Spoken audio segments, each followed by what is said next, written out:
so excited.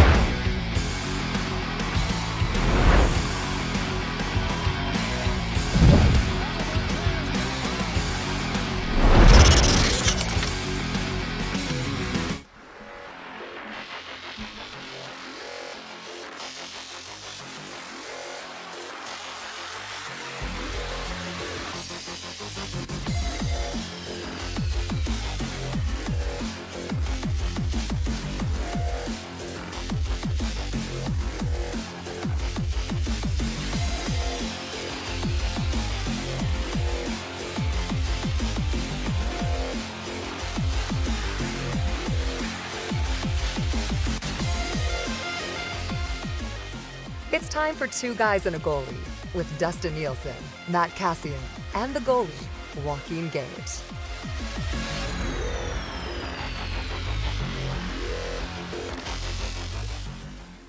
Welcome to Two Guys and a Goalie here on EdmontonSportsTalk.com and tune in on iHeartRadio, as well as those watching on YouTube and on EdmontonSportsTalk.com. It's not even two Matts and a goalie. It's just two Matts right now. No goalie. Two Matts. No Dustin Nielsen, Gager with connection issues, but we're here. Yes, Matt Iwanyk, Matt Kassian with you here. I don't think that was fully Gager's issue. I think our internet maybe kicked him off, not you, because as Two Guys was starting, I think the intro played twice today. Partly because our internet was having a little bit of issues again, which I know it had an issue this morning where it killed the morning show. They had to redo it, so get a new link up. So I think that maybe is what happened, and hopefully Gager will reconnect momentarily here so that we can have him as well. But if not, two Matts, it's going to be great. Although I'm upset. I'm frustrated. I don't know if you were watching any of the Canada men's basketball, but they blew it, and they lost to France. And to me, complete failure. Complete failure by this team to not even go play for a medal, to not get the opportunity to get to the semifinals where you're guaranteed either a bronze medal game or a gold medal game. We're talking about them maybe being able to go compete against the U.S. and what could they do against the U.S., but to lose in this round to the French and not even get there, to me, full-on failure by this team in the end. Disappointment. It would be like the Edmonton Oilers losing in the first round, right, of the playoffs this year. That's the feeling, isn't it? Yeah, I would think so. Because, I'm just trying. Could you argue if they lost in the second round, maybe? But just bowing out early. It's just we go into this tournament saying that the second most talented team, they're the best, most NBA players outside of the Americans, and they go out and. The French didn't even look good through their pool play, and Canada went undefeated in the group of death, and they come out and they laid an egg in the first quarter, which ultimately is what killed them. Gager, did you watch any of the game? No, I was in transit and getting some work done. I wanted to watch it. I was probably now I'm not even going to watch it. Don't. Yeah, I'm upset. Milne, the glue guy, and I were pumping that thing up this morning too. I was excited, and then that sucks. Well, a 23-10 first quarter for France. Yeah. The rest of it, 22-19 for France in the second quarter. Canada won the third quarter, 21-16. They won the fourth quarter, 23-21. They came out so flat to start this game. They fell down so much, and they couldn't claw out of that the rest of the way, and just a huge disappointment. And we all were excited about the men's basketball first time since 2000. Now we got to wait till 2028 for this. It's very disappointing. Very frustrated today. It sounds like a team that got maybe a little bit too far ahead of themselves. This is the first time they bought into those guys. Hype. You've seen it before. We've seen it here in Edmonton. It's an honest way to start looking at yourself at times. A lot of people talking quite glowingly about Canada's national basketball team at this point, but it's those one game playoff type. They're different. If you're not playing them on a regular basis, it's sometimes it's tough to get used to. Maybe that's a little bit of it, but you know what? It's disheartening, but the future's bright for Canada basketball. Like they in 4 years from now, they should be on the podium at some capacity, I would say. Yeah, Until they lose to France again. Yeah. It's like even if you lose to the Americans, it's something you could live with. Losing to, I guess, could you go with they had the home court advantage? Is that a way to soften this blow, that the home court advantage for the French, as we saw that crowd just all into it, that played into this? Can we use that as an excuse? Well, it probably did, excuse? but they should have won. So yeah, I don't think you can use that as an excuse at all. Go ahead. You should. It's a garbage excuse if you're using that. 4 years from now, at least, like Dort is going to be 29, SGA will be 30, Murray will be 31, RJ Barrett will be 28, Dylan Brooks would be 32. So like there is, like, did we lose Gager now? We lost him, yeah. Well, we lost you for a second, too, at one point, I believe. Second, yeah. So, the interwebs. I have no idea what's going on with our program today. It's upset. Our program's upset about the Canadian men's basketball loss, and it's even having its issues. But, so there are the players, who knows what Zach Edey could do over the next 4 years. Will he prove to be a player in the NBA, and he'll be an asset for Canada as we need big men at the Olympics. So we'll see what happens over the next 4 years. But yeah, disappointing end for the Canadian men's basketball team is we're getting really excited about what we're watching, and boom, they are now out losing to the French. For anyone following along with the Olympics, though, we do have a medal hopeful out in the women's hammer throw right now. Last I saw the Canadian, she had the number one throw. Yes, Rogers had the number one throw at 27 or 74.11 meters, which is just about a meter ahead of second place. So we'll keep tabs on that as Canada has another chance at a medal. Cass, if you could have been an Olympian, what would have been the sport you would have loved to have been an Olympian in? Loved to have been an Olympian in? That's different than so not that I may have had a chance. Like if I pursued it, would it have been something that I could have maybe done? Okay, I'll say this. I want both. But let's those are start two with different things. Yeah, let's start with what you would have loved to have been an Olympian in, and then let's go to what you think you could have been an Olympian in. I would have, just like anybody. I mean, you would have loved to have been a 100-meter dash guy. I mean, that would have been probably would have been better suited for like an 800. And that's what I actually ran. So I ran it quite well back in the day when I actually was running track. So probably would have been decently suited for the 800, or you're looking like the throwing stuff, like shot put or hammer throw, that sort of thing. Like that probably would have been right up my avenue.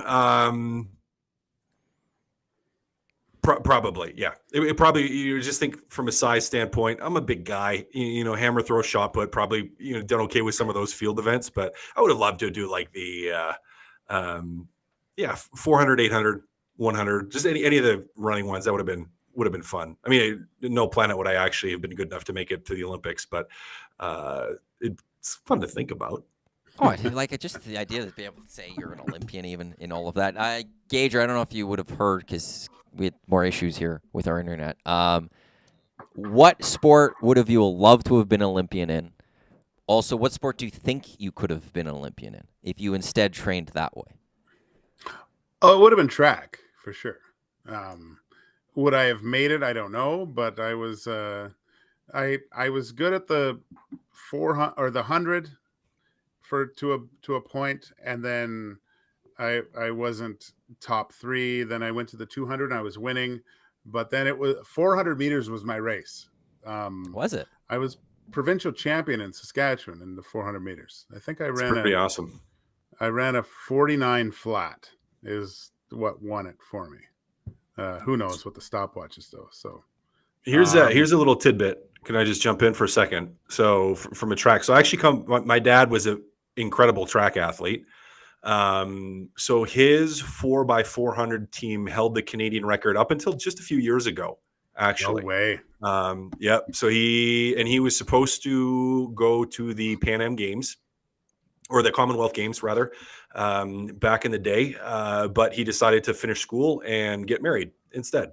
So he kind of cut that stuff short, which is why I'm here. But he was actually a fantastic track athlete. So, and I actually remember growing up, like he still like just, he'd go on occasion, like, cause we live close to the track in Sherwood Park, and he'd go out there and there'd be some of the track teams training and doing stuff, and he'd just destroy everybody. It's like a mid-30s-year-old man, because he's still like his back gives out on him all the time. He's got a wonky back.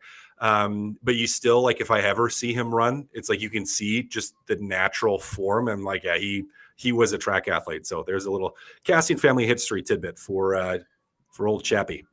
Iwanyk, Maddie, I smell an EST Olympics at some point here with with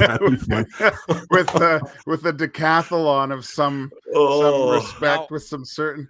Okay, so the question is, are you asking for like legit Olympic events and we do a legit EST Olympics, or because I know the Morning Boys last week were discussing doing an EST Summer Games next year, but it was I like, think we should do it. but they were doing random things like, stuff. They were doing random stuff, and I won't lie, I've already told them I'm not organizing that. I've got too many other things I'm organizing for EST. They could deal with that one if they want it done. But I would have time for a legit EST, like, decathlon. No, you got to have some legit. I mean, I think you got to pick and choose your events, though. Like, I don't think any of us are Right. doing the high jump. No, but I do like not need to VR see Montenegro broken in on the cracks. nasty chat. Yeah, VR Montenegro on the nasty chats in with both Cass and Gage look like rhythmic gymnastic Oh my types. Get those ribbons out. But that to me is, I'm like, that's a prime event for the EST Summer Games. Absolutely. I Rhythmic say we all gymnastics, get together. 100%. Yeah, we all get together and we can all choose an event, but it has to be an Olympic event, like whether it's in the pool. Well, we'd have to also keep it a little, be okay. Like, we're not doing surfing because there's nowhere we're going to get surfing done. Well, You can do So Nerf we- guns. We with got the to keep it mall. tight. The mall has surfing. Do they? That's yeah. Really? You got to think about, you got to be Yeah. in one spot for it. Like, you can't move around. Well, this Like game, in it's over a 2-week location, period. location. Cass, we're not doing it all. Okay, there you go. Yeah. Well, yeah, we need time. Like, we're not going to do decathlon where it's done over 2 days. We're going to need But that that's rest kind of what I time was in thinking. I'm between like, you got to do events. it one day. It might be over 2 months. The whole thing. Well, Galukai has wanted to do like a combine, like 5-event combine. Like, this is what it's like at a combine type thing. But I like expanding this to doing our own Olympic decathlon. Yeah, we get like 10 of us, I guess, in the end, and each comes with their, I want the 100-meter. Yeah. I want swimming 100-meter or something. No. Dusty likes being in the pool. I will say maybe he would take the pool. Oh, yeah. Full speedo. I'm good without that one. I don't know which event I would like want to go for. I would stay away from like the hammer throws and things because I ain't gonna do anything in those. So one of you guys would have to bring that up, but I'm hoping none of you do. I think I would probably want the 400-meter. Oh, really? I think I think I could lose a 100-meter dash to someone here, but I think over a distance I'm gonna beat them. I'm gonna beat anyone in EST. That I think I could do. Like, I'll make it even longer. Like, I'll even take the like 800-meter or whatever. I will beat whoever in EST straight up. No offense to you guys. No offense to Zach. No offense to Eric. Over a period of distance after that 100-meter, I think I got you. I think you're good over 400. So the 400 meters is still kind of a sprint, and if there's any sort of preparation, then people can kind of get ready. Anything over 4, I think you got it, Maddie. I worry about Eric though.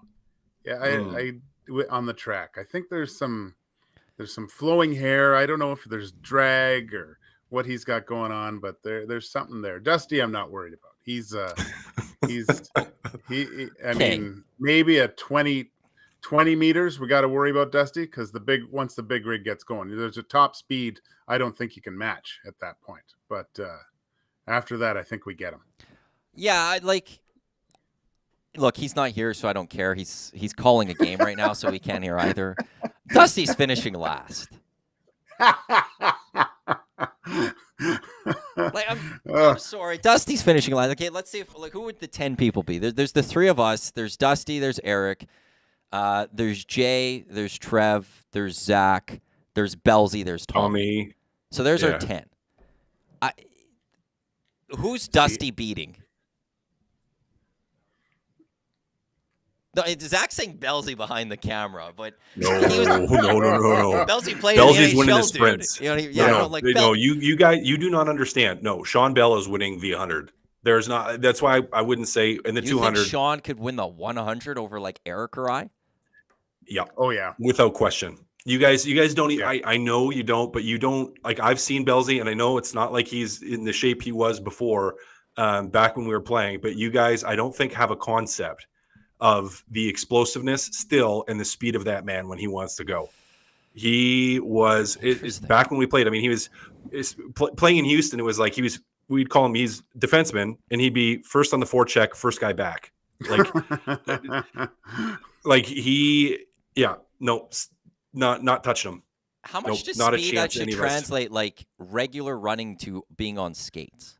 For him, I saw him on the track, buddy. He flies. Yeah. Yep. He just gifted, explosive and gifted in that regards. And that hasn't gone away. Like, I know it's not like he's in the shape he was, but against the rest of us that aren't like in sprinting shape, he probably absolutely crushes us.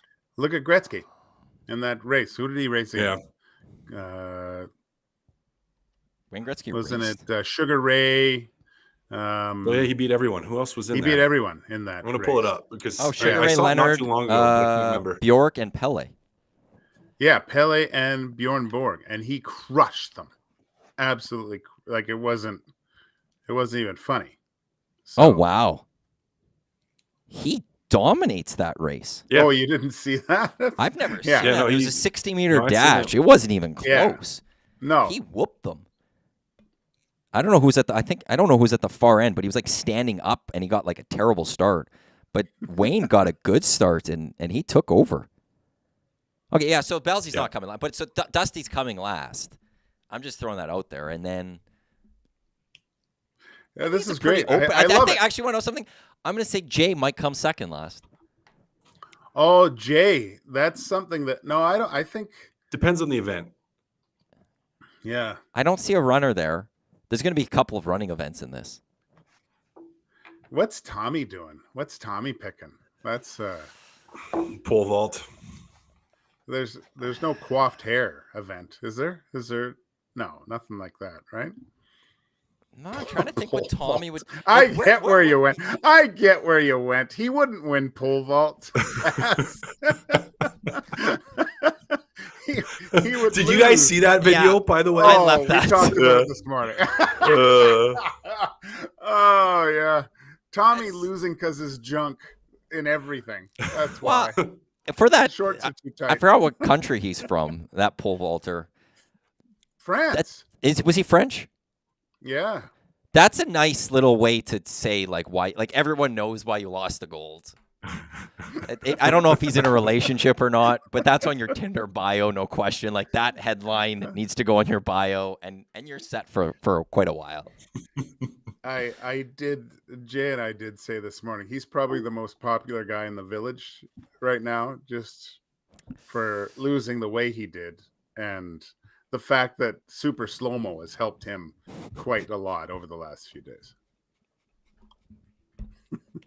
I want to be careful where we're going on with this one. Yeah, I guess. But yeah, I don't know what other event Tommy would kind of what he would default towards. I don't think it'd be an athletic event like track. I think we're having to look at something else he might have to go with. Yeah, I think synchronized swimming, maybe.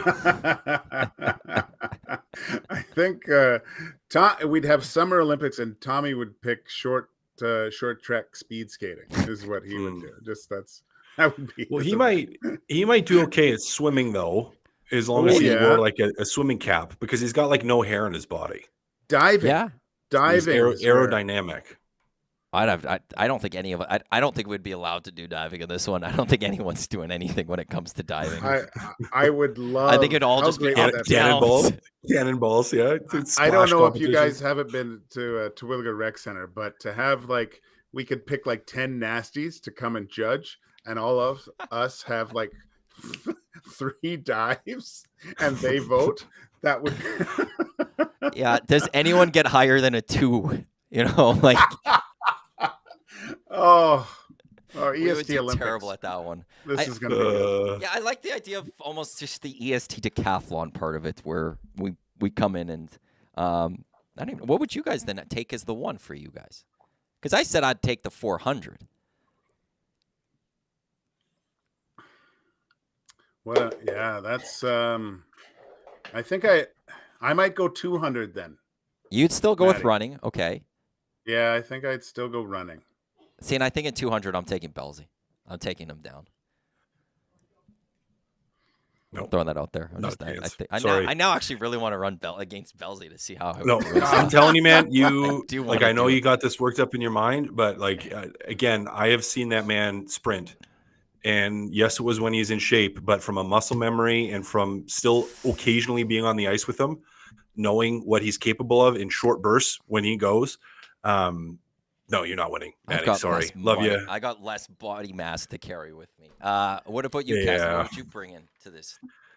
I don't know. You got to think of like a shot put or something. See, I was gonna say, I think you have to go with strength, because I think that you're gonna have the advantage over like all of us right there. Yeah, and so I think that's probably where I'd look at something like that.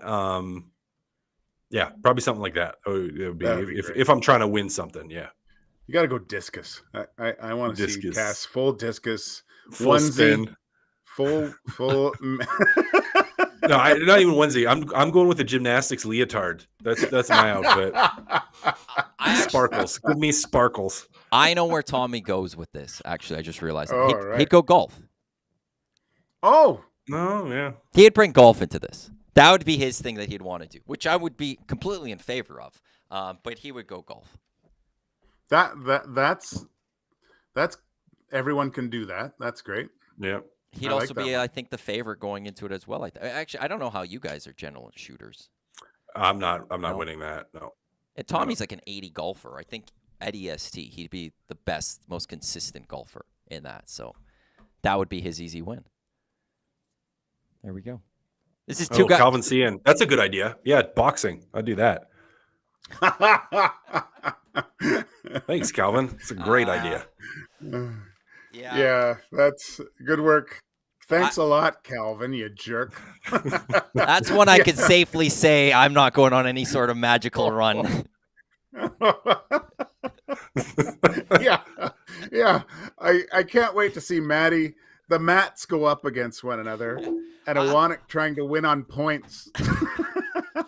It's gonna. I'll get lucky because I'll get like the side of the bracket with Zach and Trev and Eric, and somehow we'll end up on, and I'll make it through in some magical way. But then I'll get Cass in the final.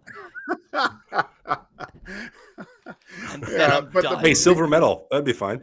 We have to do this last, because if Cass hits me, I'm done for the 2 weeks. All right, that's it. This is Two Guys and a Goalie, presented by GS Construction, setting the industry standard for 50 years with quality, efficiency, safety driving their success. GS Construction has a foundation built on teamwork. Now they want you to become part of the team. Visit gsconstruction.ca and click Ready to Work, or visit their page at Indeed. With the next person up program at GS Construction, it's not just a job, it is a career. Matt Iwanyk, Joaquin Gage, Matt Kassian with you here on EdmontonSportsTalk.com. Tune in to iHeartRadio, as well as those watching on YouTube. How much are you guys going to be paying attention to the Hlinka Gretzky this week? I'm heading over there this afternoon, so I'll go watch the game this afternoon, and then I'll go watch the Canada-Slovak game tonight. So I'm watching it. You know, some good young players. You got a Sherwood Park kid in Braden Coots playing for Team Canada. Being from Sherwood Park, it'll be fun to go watch him. Good to see young players coming up. But hey, it's a good little pre-World Juniors taste of a tournament that's not quite at the same level as World Juniors, but they're kids that are going to be really, really good, that are fun to watch. So yeah, I think most of the games up until this point for Canada, they've kind of been write-offs where you're not really getting much out of them. But I think starting today, moving forward, it'll be some good hockey to watch and some pretty good fun. So I'm looking forward to it. No, I took a good dose of the Swiss Canada game yesterday.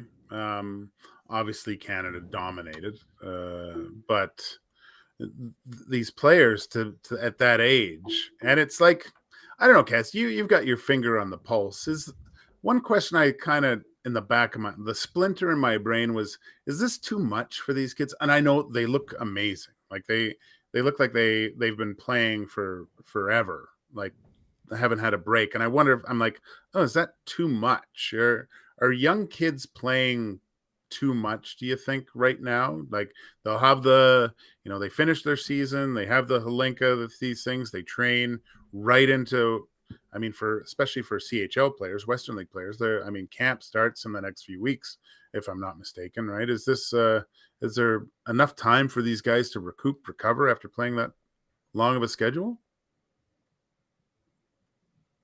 Oh, It's a fair question. Yeah, it's a fair question. Yeah. I mean, it's heavy. If I have a criticism, and I don't have many, of the Western League and the CHL in general, which I love the league and was a part of it, is that, with 72 games on the calendar, that is a lot. That is a lot. Like, and it's not that much time to recover. So I don't know if I have a perfect answer for you, Gager, but it is quite possible that it is a little bit too much hockey. But the challenge is, as you're thinking about trying to get these kids ready for World Juniors and your Canada development and your national programs, is like, when else are you going to find the time to do this? Like you're not going to talk teams that are trying to win in the WHL or any of the CHL leagues out of setting their players for 3 weeks or 4 weeks in the middle of the season. I mean, they already have to do that with World Juniors. To try to do the Hlinka during the season just doesn't make sense to me either. So you're kind of, how is it, darned if you do, darned if you don't, in terms of running the program like this in the summer? Yeah, because this is why, I probably wouldn't have even thought about this question, but playing in Europe for the 8 years that I did, every, few months there was like a break, a week and a half, 2-week break where the national teams played in a tournament where it was the Sweden games, Deutschland Cup, the Finland Cup, all towards the World Championships, right? So there were these breaks throughout the year. I just think possibly, I know we have the World Juniors and things like that, but just these subtle little breaks for teams to get together, maybe on the national level, or I don't know really how you do it,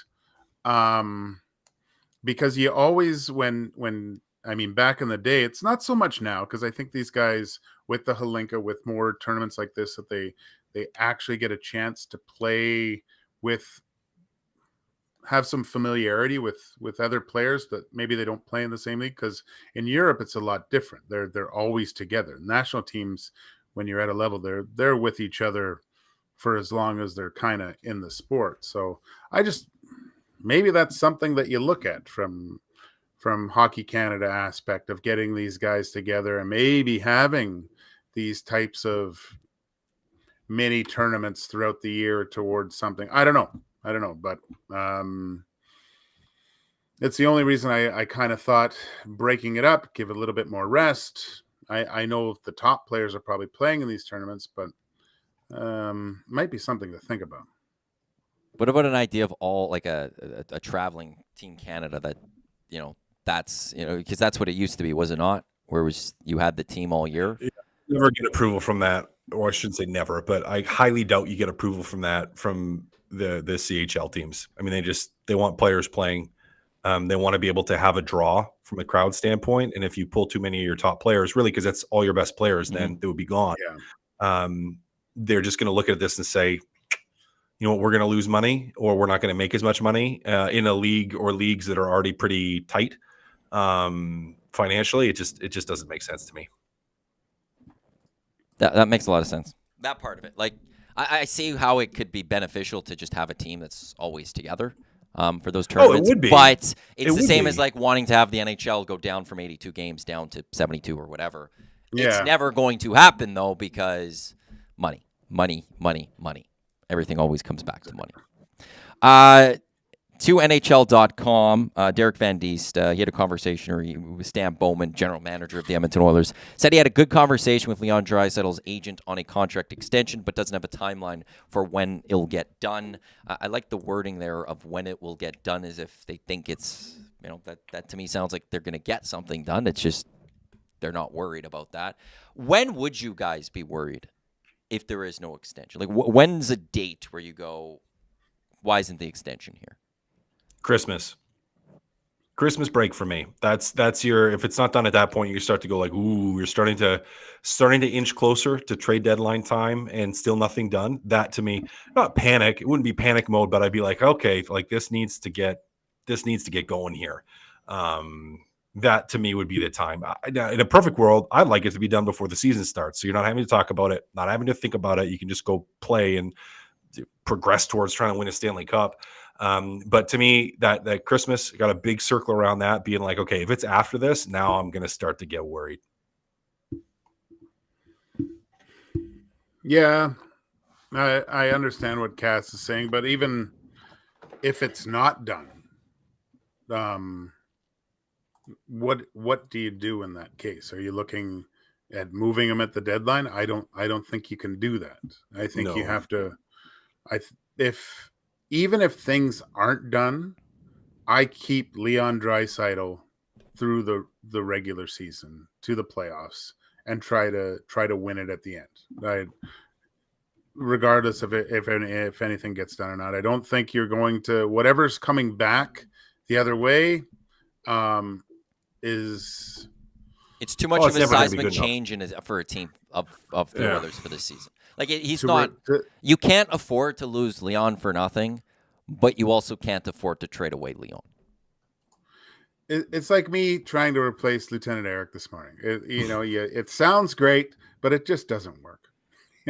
It's not the same, right? So and just the pressure alone. You imagine being traded for Leon Draisaitl and coming in and being the second best player next to Connor McDavid on a team. Those are huge shoes to fill, and it's probably a player that's closer to retirement rather than a guy that's in the early part of his career. So no, it really doesn't matter if it's done or not. He's here for the season, and then hopefully maybe you get things done in the offseason if nothing happens. But where I would say it would matter is if it's not done by, let's use Christmas, it becomes a story that is going to constantly be talked about, though, and can it become a distraction for this team as they go seek that Stanley Cup? Will that be a distraction of, well, Leon hasn't signed, is he going to walk? And does that maybe hurt the performance of the team? Like, would that play in a locker room in your guys' eyes? No, not at all. Because the guys in the locker room will know Leon's fully committed to that season. Like, most players don't look beyond that season. Like, you don't think, oh, I'm going to win a Stanley Cup 2 years from now. It's this year. You hear players talk about staying in the moment. That's part of it, right? So it's more of an annoyance to answer questions about it from media. That's where it is for me. Yeah. That's it. But in the room, day to day, they don't care. They're just worried about winning the next year. So, yeah, but then those media questions, because like there'll be a point where Edmonton media will have to stop asking it. But when you go on the road, the visiting media is going to ask it, or like the road media is going to ask it. Could that possibly be a distraction for this team, or mess with this team as they go for the cup? I'm just saying that's where I would be concerned about no contract is. Could that play into the mental side of this season and throw things off a little bit? And I wouldn't want that if I'm the Edmonton Oilers going into the new year, the new calendar year. Yeah, I think again, it's the annoyance of it, and annoying to always have to deal with it. And you do have to look at guys like Connor and your top end guys that think about that are thinking about not just this year but next year. And it's not like they're going to be dwelling on it, but guys that are going to be here for some time that are going to You don't want that question to affect them in any way, right? You don't want it to be a distraction. You don't want to be asked about it consistently. And so I don't know. That's where it's just like ideally it's done before the start of the season. And the longer it goes without getting done, the more questions are going to get asked. And the more you do, even if it's not a big one, like I don't think it's a big risk that it's going to upset your dressing room. But if it's not done and it's not done by Christmas, the questions are going to turn from when is Leon going to sign to is Leon going to get traded? And that all of a sudden now you're feeling a different type of question that again is going to cause more frustration and annoyance. And so, yeah, I mean, it's just, I want to say it's imperative to get it done early, but it just makes everything simpler. I'll still go back to that quote saying that, nothing negative to report. He also added in there. I'd be shocked if we get to the start of the season, actually, though, and something's not done. I'd be a little surprised by that. Not worried or anything. I'd just be a little surprised that they didn't fully get something finished as of yet. I feel like there'll be some sort of announcement maybe in September as everyone's coming back to town with the, hey, look, Leon's sticking around. He gets the big press conference and boom, everyone's just very excited. For the start of this season, just shifting a little bit here, would you guys, do you think we're going to see some sort of captain skate again? Or is this a season where they're going to come in at training camp because they played till June 24th this past season? Cass? Yes. No summer skates. No. I mean, a couple days before the season, sure. But no, they're nope. Not a chance. Not a chance. I mean, guys that finish playoffs are just starting to skate again. In some of my conversations, where that had a late playoff run, they're just getting back into it, and they're just hitting now for them the part of their summer where it's like you're actually fully going and lifting weights and physically having the output to try to build your body up. So they're just finished recovering. So you're not going to call them into camp 2 weeks early to be skating. Now, again, you might do a captain skate or two, like a few skates for guys. You might hold them for guys that are in town that want to go, but there's going to be no mandatory, you have to be in town this day. This is when the expectations are. There's not. And it wouldn't make sense to guys. There better not be. Yeah. I mean, it went so well last year. So I would, you know what? Get everyone in and go to Banff or something for a weekend and bring everybody. It's just saying use it as team bonding. Yeah, go for a hike or something. Yeah, you do those. I hated those team building things where you had to make a human rope and climb a tree or something like that. I found those were kind of ridiculous. But getting everyone together and going for a hike, go to Lake Louise. Hang out there. Do the Edmonton Oiler Olympics, like we're planning for the EST Olympics, or something like that. Right? But no, you're going to be on the ice so much, and the advantage that the Edmonton Oilers have, I think, and we've been talking about this for the last few months, is they're hitting the ground running with basically the whole team still intact. How many times, guys, have we seen, Stanley Cup champions or different, even if they got to the finals or had a good run, that there's key people that aren't in that dressing room the next year. The biggest advantage, I think, for the Edmonton Oilers coaching staff is they don't have to teach anything new. Yeah, there'll be subtle things that they're going to implement this year that are a little bit different, but they're just coming back into the same work environment that they're so accustomed to at this point. This is big. This I think allows the Edmonton Oilers to start the season unlike they did last year. I still think that's a little bit of an anomaly, but I do not think you're going to see that same start, and the ability to jump out and give yourself a little bit of a cushion for certain parts in the season where there's going to be peaks and valleys. Let's get to Hire It or Fire It, which is brought to you by GS Construction. Becoming a part of their great team today by visiting gsconstruction.ca or visit their page on Indeed.ca. For the past 50 years, the foundation of GS Construction has been built on efficiency, quality, and safety. Take your career to the next level. Join the team at GS Construction. I'm throwing some stuff your way that I haven't prepped you guys on, and it's also not Oilers related or hockey related, so I'm putting you guys on the spot with this. But talking some Edmonton Elks here quickly. Big win over the Saskatchewan Roughriders this past weekend. Trey Ford goes into the lineup, and that offense explodes. Defense actually played quite well. With Trey Ford as the starting quarterback, the Elks are going to make the playoffs this season. Hire it or fire it. Gage, I'm starting with you. Oh, okay, Cass, I'll start with you. Fire it. Fire it. Too big of a hill to climb, I think, still at this point. Too big of a hill. I want to say they make it, but I don't have hope right now. I'm gonna hire it. Yeah. Trey's inspired me, Cass. My wiener is going to taste so good on Sunday.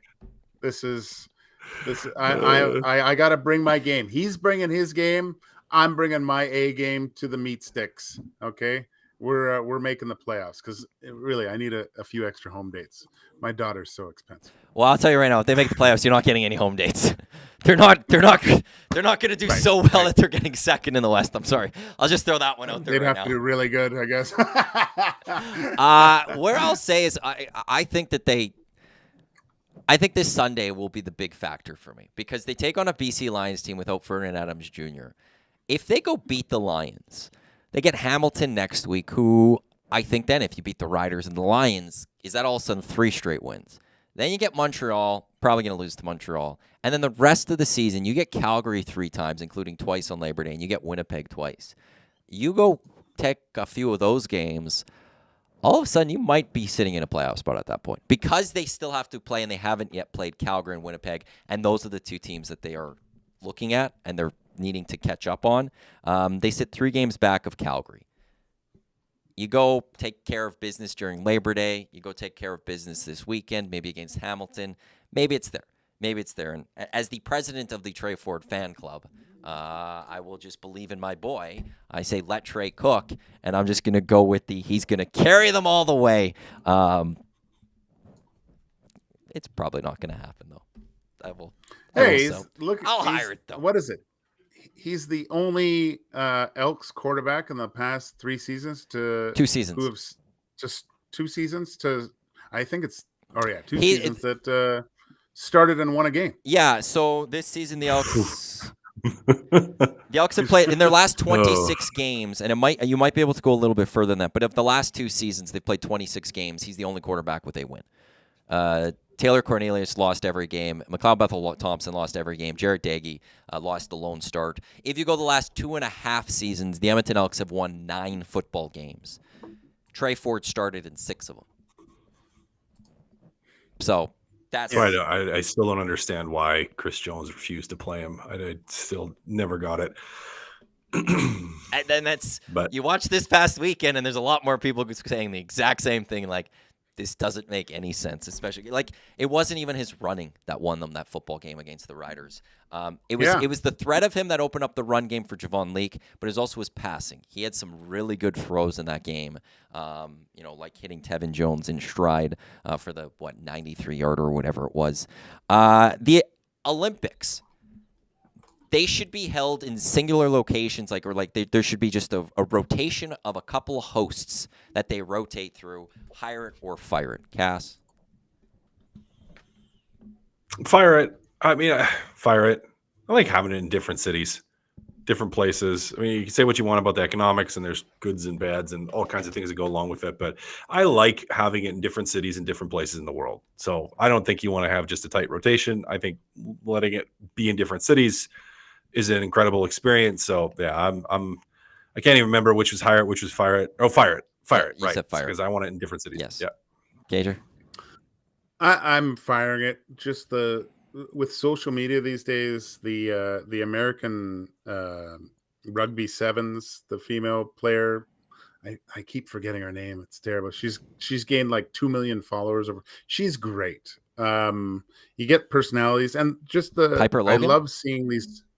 No, Ikora something. I'll find it in a sec. But these athletes work so hard for like to get to this pinnacle of their sport and compete over this time, and to you hear about the Olympic Village and talking to people. You see these.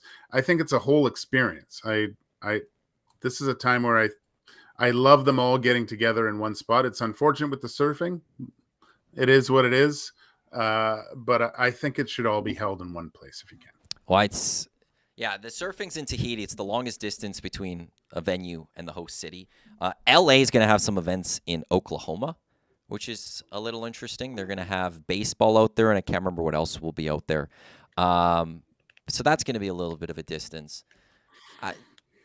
It's the economic part that I look at it and go, does it make sense to then just have certain countries then that you're rotating through? And then all you're doing is renovating the existing infrastructure.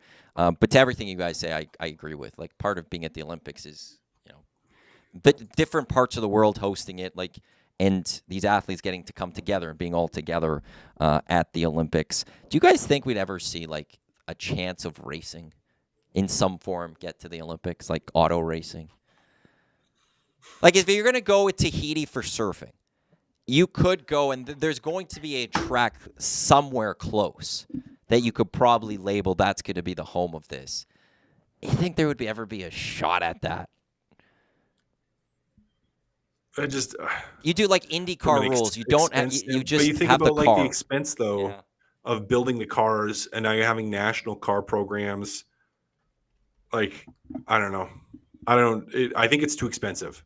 There we go. That's my answer. I think it costs too much. It would cost too much to do. It would be awesome, but it would cost too much to do. Maybe go-karting. Potentially, you could do that. Yeah. I mean, the owners of these F1s do have money, though. Does Lance Stroll fund the entire Canadian Olympic racing team? He was phenomenal in karting. He was unreal. Lance Stroll? Yeah. Yeah, see? I mean, they all were. Maybe we find a way to go. Maybe it's e-racing. Maybe it's those little electric cars that comes in, which is, I don't know how much you guys have ever watched it. It's really weird to watch. I have. It's a weird sound, Cass. It's just like a bzzz the entire time. It's very confusing in a sense too, because there's this battery stuff that comes in, and I recommend throwing it on one time. It's kind of interesting to see, but it's because they're all in the same level playing field, which makes it kind of neat. But then there's certain charging areas, and they can only go for because the batteries are going to run out, and it's differently timed. I'm an F1 guy, but I dabble. I just want to read a couple of comments before we wrap up here. Two guys and a goalie from the Nasty Chat. Surveyor Brett saying, fired. I think this is to the Elks making the playoffs. If they do, that's an indictment on the league. Yikes.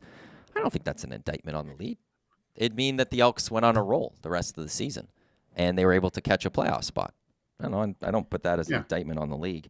And Brett B., Elks are going to mess this up by going back to MBT at this point. There is no reason to go back to MBT. No. If they do, I think we'll see the interim head coach, Jarris Jackson, get fired. I think that will happen first. If he announces MBT, then all of a sudden there'll be some sort of change. So the only way I could see MBT starting outside of an injury would be straight up Trey Ford all of a sudden is awful for 4 straight games or something like that. And they go, let's go to MBT now because it's not. But it would have to be truly awful from Trey Ford to not just stick with the young guy moving forward. And Justin of Balgoni going, Canada men's basketball team had a rough day, but damn, can the refs be a little less obvious who they are rooting for? The field goal discrepancy was ridiculous in that one. But when you start off 23-10 in the first quarter, that's not you weren't helping yourself. You weren't helping yourself at all with this. And just an update at the hammer throw. The Canadian Rogers, she's sitting second. She's 0.03 meters behind the American for first. I think she has 2 more throws left. You can watch that on CBC. And did you guys watch the 100-meter men's? Yep. I love the production that they had completely behind it, where the track just lights great. up, lights go out. It was exciting. It was great. And then to call your shot if you're Noah Lyles.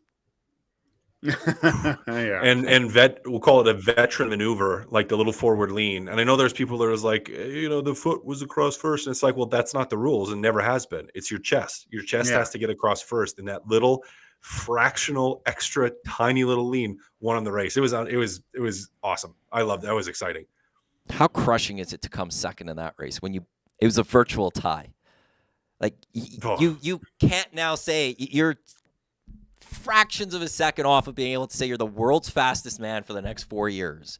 And instead, but he didn't get that forward lean. He did not get the forward lean, which is stunning to see from these racers. Like at this moment, you didn't know about you didn't go with the forward lean.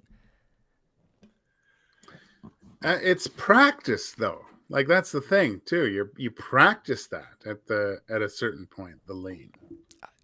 I don't know. It's one of those. I just think it would be a fundamental thing that as you get up into the elite level, and when you are in the 100-meter men's final. I'm assuming you're completely aware of doing that, unless you're Usain Bolt and you've beaten everyone. The moment. Well, yeah, you're so far ahead, you just don't even have to. You're celebrating when you're 20 meters out. Yeah, if you're Bolt, but for Thompson, because he's we'll call it relatively new, like from a 100-meter standpoint. Where it's like, and I'm not a sprinter analysis, but the analysis on him was that he tightened up the second half of the race, like tried to push it where Lyles loosened up in that run. And I just wonder how much of it was just the pressure of the moment, where it's just, you didn't think, he was just so concerned about going fast. You didn't think about leaning into that, to that finish line. And that makes a difference.